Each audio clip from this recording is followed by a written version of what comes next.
What is up, W podcast listeners? Thank you guys, everyone, for joining the podcast today. Jimothy, myself, and we have the best co-host in the business, Tubby, back at it for this week in college football. Tubby, you excited for a good weekend of football?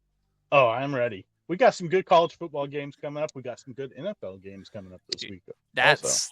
that's like we're gonna get to all of them in today's episode. So if you haven't already, make sure you hit subscribe because tomorrow's episode we're gonna be talking about some of the World Series predictions because it looks like Ooh. there's a chance we could have a clincher tonight as we record this podcast, and even tomorrow Yep. when podcast, the next podcast is released. So make sure you've hit subscribe if you have not already, so you can stay in tune with this and you can get yourself qualified to be in our giveaway for this month. And the month only has like 13 more days. So Yep. it's now or never. So jump in, subscribe. You can get a signed autographed NFL jersey shipped directly to you. So just saying, Tubby. Yeah, I mean, why? If you haven't already, why are you waiting? Why are you Come and waiting? do it Because now. you just got to listen. We've said it before. Um, we had a little mini podcast before this one started about Oklahoma and how we called this with Seth Luttrell, and he's who we're putting 90%. Tubby's putting 90% of the blame. I'm putting about 102% of the blame on Seth Luttrell. But that we had that so that way you guys don't have to hear us talk about a 4-2 really bad offensive team today because we're going to talk about college football. Let's get to it, Tubby. Are you excited? Oh yeah, All right. I'm ready. So I think we got to start with Oregon does play tonight. There's a couple bad matchups tonight. Oregon, Purdue. Yeah, Oregon should run the floor with that one. BYU, Oklahoma State. yeah. Here's what I would say though. Oregon will just do a quick yes or no. Do you feel like this could be a trap game because of last week's big win? No, I think Purdue's that bad right now. I just Yeah, I don't see Purdue really giving them much of a shot. They just fired their offense coordinator. yeah. No, I agree. I just want trap games are real. You never know. Yeah. All right, let's go ahead. We're gonna move on. I really it's an early slate game, and it's one of those teams that we really liked early on, and then a surprise team. We had Indiana hosting Nebraska. Is this a potential for an upset that you have, or does Indiana continue to move the ball and keep getting things rolling? I think there's a good chance for a potential upset. I mean, Indiana hasn't trailed at all this year, and it'll be interesting to see if Raiola and that offense can get out Mhm. early and score right off the bat or something like that, and then put Indiana in a spot where they haven't been at all this year, where they're trailing in a game, and seeing how that offense will react to that, and if they try to push the ball a little too much. We know Nebraska has a really good defense, and so if that Very offense stingy. can show up, I think there's a good chance that we see one of the few unbeatens left get knocked off. Yeah, and we had to start the show with Indiana because they need some respect. It's 6-0, They 3-0 in do. the Big Ten so far, so let's get them Mm-hmm. out early and often. Now, the big matchup, I think, well, one of the big matchups, we got Alabama at Tennessee this week. Both teams are 5-1. Both teams really need to get some momentum. Which Mm-hmm. team are you more trusting going into this weekend to actually get the win? I'm going to trust Alabama a little bit more. I think we have definitely cooled off on Tennessee over the last few weeks. The offense isn't quite as explosive as we thought. The defense, they lost a big pillar in their linebacker crew with can't remember his name. It's like Piley or something like that. Their star middle linebacker, he's out for the season, so that's going to be a big loss on that defense.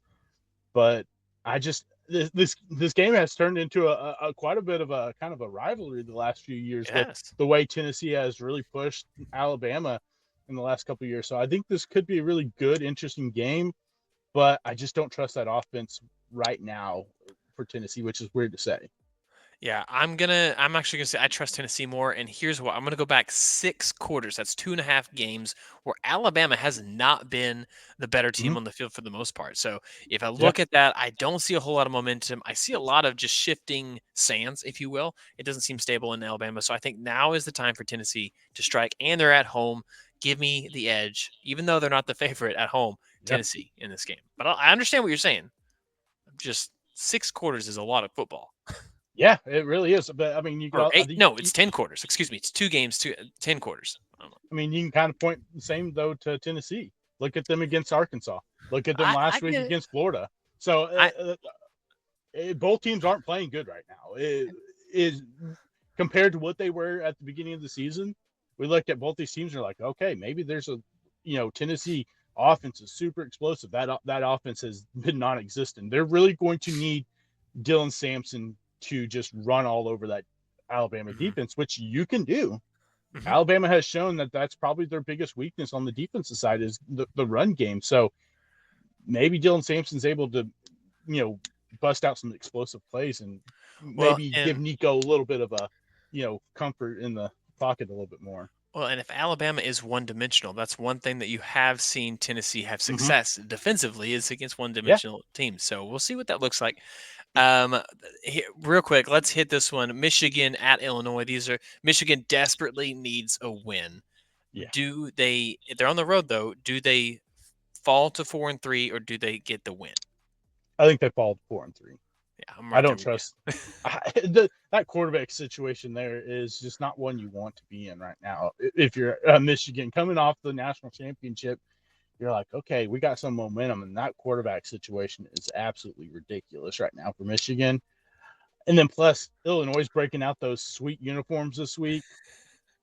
It's going to be, they're going to be ready to play. Yeah, they better. And that's an early 2:30 game, so it's not the Yeah. evening one. So it's going to be a good match. But I agree, it's not a good offense in Michigan. And No. this, I don't know if you noticed this. This has been a bit of a trend over the last couple of years with the runner up, where they Yeah. just fall off a cliff. So basically, if you're not Georgia, yeah, sorry guys. Yeah. Pretty much.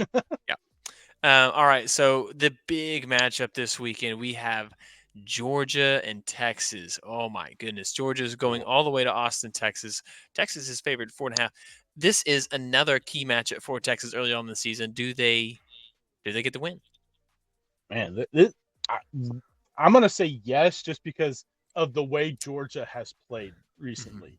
They lost the one game, then they to Alabama, and the offense didn't really show up until midway through the third quarter, and then their offense just hasn't been really anything this year for the most part. Yeah. So their biggest problem is they have only scored, I think, 14 points in the first quarter against power four teams. The other 14 points came off against Tennessee Tech.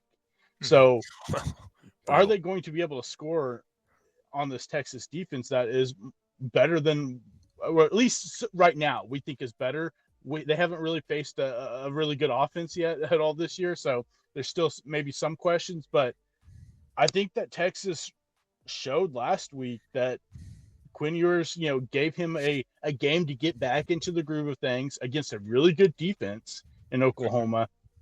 And you can maybe argue that Oklahoma's defense is right on par with Georgia's. Maybe if you think about it, I would maybe a agree. little bit ahead. But Yeah. I think that they get it done. But I think it's going to be an interesting game. If Carson Beck can come out and be accurate and not turn Yeah. the football over, maybe Georgia gives them a good run. This is a good litmus test for us to see if Texas is really for real or if it's just they played a bunch of bad teams. Give me Georgia in this game. Maybe it's the Oklahoma in me that I just can't say Texas Yeah. wins this game. I think again off the Red River game, they dominate the whole time. Give Mm-hmm. me Georgia on the road. I don't think it's going to be a blowout by any means. I think this is a game No, that's probably like 31-28, 38. Something's not high something scoring, but close. Yeah. very close. We saw Texas kickers a little bit of struggle last week, so Yeah. we'll see. It is an evening game, which I think Mm-hmm. can play a little bit into it, so it won't be as hot. But yeah, I like that as, and then not really an upset. I mean, it's still Georgia, but Yeah, yeah. Do you have an upset for this week? I do. Okay. I got an interesting one. This is a team that we talked about at the beginning of the year. Could they potentially sneak in with their schedule? I'm going to take Georgia Tech over Notre Dame this week.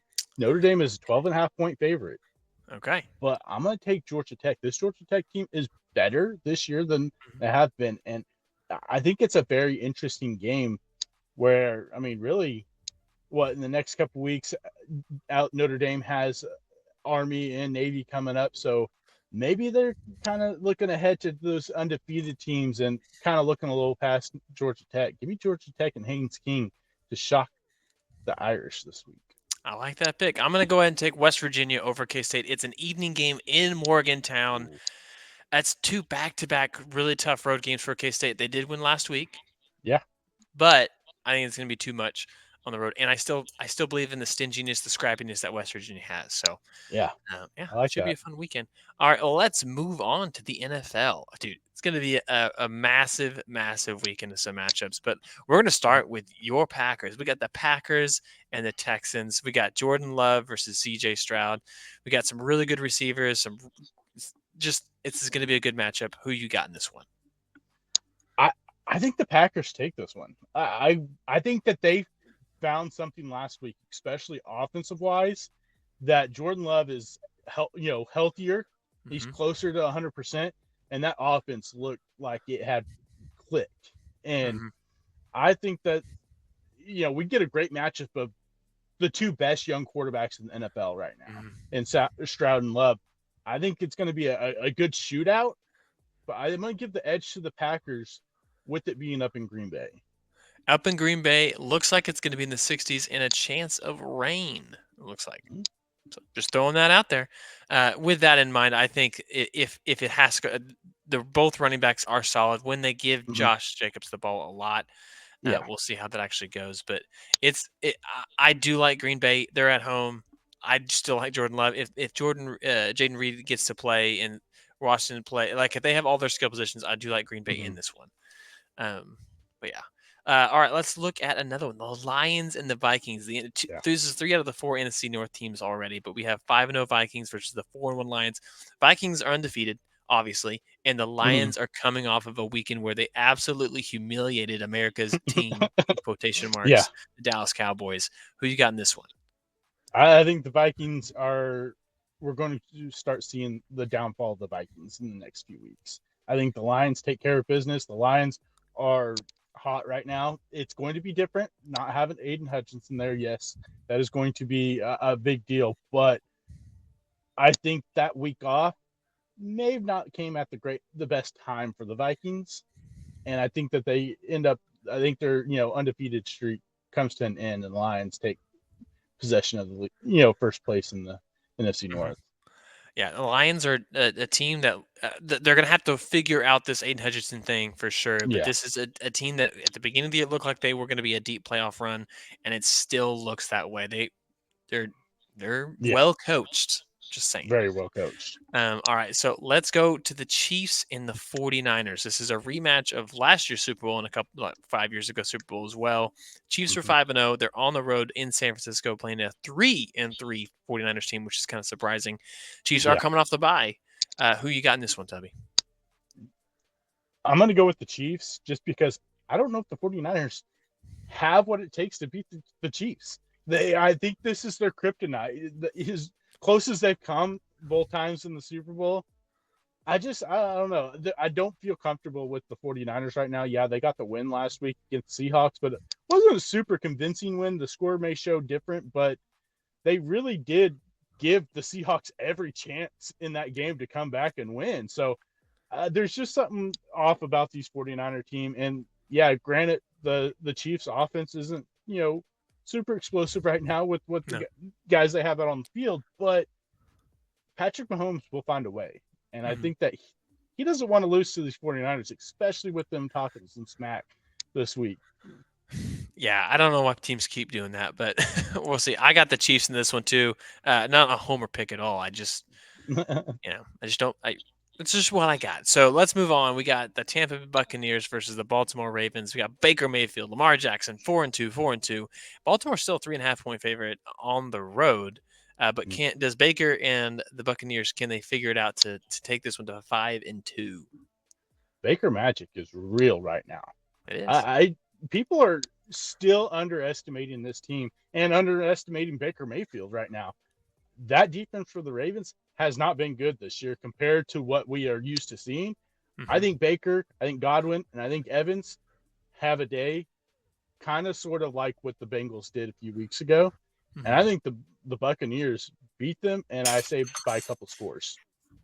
I like it. I hope so, man. I love Baker Magic. What he said to about Texas putting the flag on his Yeah. jersey, he says, still living rent free in their heads 10 years later, I guess. And, all right, that's cool with me. Yeah. This week we had a couple of big trades. So Amari Cooper moved on to Buffalo, correct? Yeah. Also in my mind. And then we also had the Jets get Devontae Adams. Solve this one. This was not a surprise. Yeah. I mean, No. so let me ask you this question: do the Jets get the win on the road against Pittsburgh, who is 4-2 and not a good 4-2? But do the Mhm. Jets are they turning the corner on offense?